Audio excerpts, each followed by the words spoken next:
Doctor संपदा मुंडे प्रकरणामध्ये असंवेदनशील आणि स्त्रीविरोधी वक्तव्य करणाऱ्या रुपाली चाकणकर यांच्या निषेधानंतर महायुती सरकारनं महिला नेत्यांवरती राजकीय सूडबुद्धीनं हल्ले घडवून आणल्याचा आरोप विरोधकांकडून करण्यात आलाय।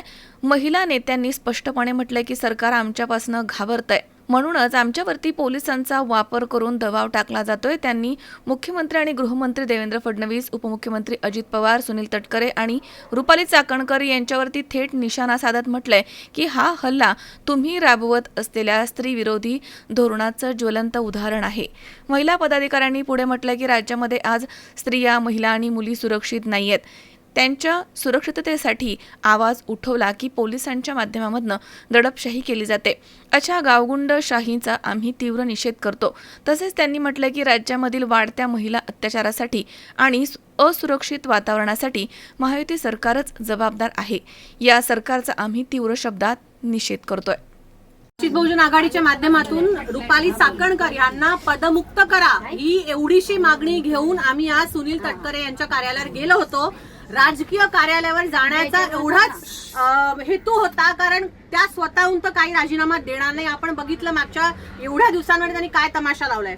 किमान सुनील तटकरे यांनी त्यांची जबाबदारी समजून त्या महिलेला तिथून पदमुक्त केलं पाहिजे। रेझिग्नेशन वगैरे विषय संपला, आता त्यांना त्या पदावरून खालीच खेचावं लागणार आहे। ही मागणी घेऊन शांतपणे आमच्या महिला तिथे जात होता। जायच्या आधीच, पोहोचायच्या आधीच पोलिसांनी धरपकड केली आणि ज्या पद्धतीने महिला पोलिसांचा खरंच धिक्कार इकडे झाला पाहिजे। आम्ही मानतोय महिलांसाठी राज्य महिला आयोगाचं काम आहे। मी स्वतः राज्य महिला आयोगाची माजी सदस्य आहे। 3 वर्ष त्या आयोगावर मी अतिशय जिकरीने काम केलं, पण ज्या पद्धतीचं काम आज होत आहे त्याच्या विरोधात, त्या सगळ्या वक्तव्यांच्या विरोधात आम्ही तिथे होतो आणि महिला पोलिसांनाच पुढे करून आम्हाला मारहाण केली।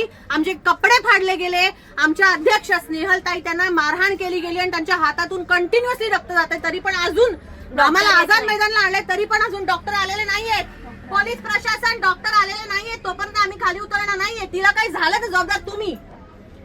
या पद्धतीने हे पोलीस या सरकारला घेऊन काम करत आहे, याचा आम्ही निषेध करतो। आणि जोपर्यंत इथे आम्हाला प्रॉपर हे पोलीस डॉक्टर बोलवून देत नाही, आणि आम्ही सुनील तटकरेंना हे सांगू इच्छितो की तुम्ही थोडी तर लाज ठेवा दादा। तुमची मंत्री आहे मुलगी, ती स्वतःही काम करते। तुमच्या पक्षामध्ये अनेक महिला काम करतात। महिलाच आहोत ना आम्ही, काय कुठून आतंकवादी आलो आहोत का? तुमच्याशी बोलायला येत होतं, तुम्हाला नाही बोलणं करायचं, नका भेटू आम्हाला। पण ह्या पद्धतीने धरपकड करणं अतिशय चुकीचं आहे आणि याचा निषेध आम्ही करतो।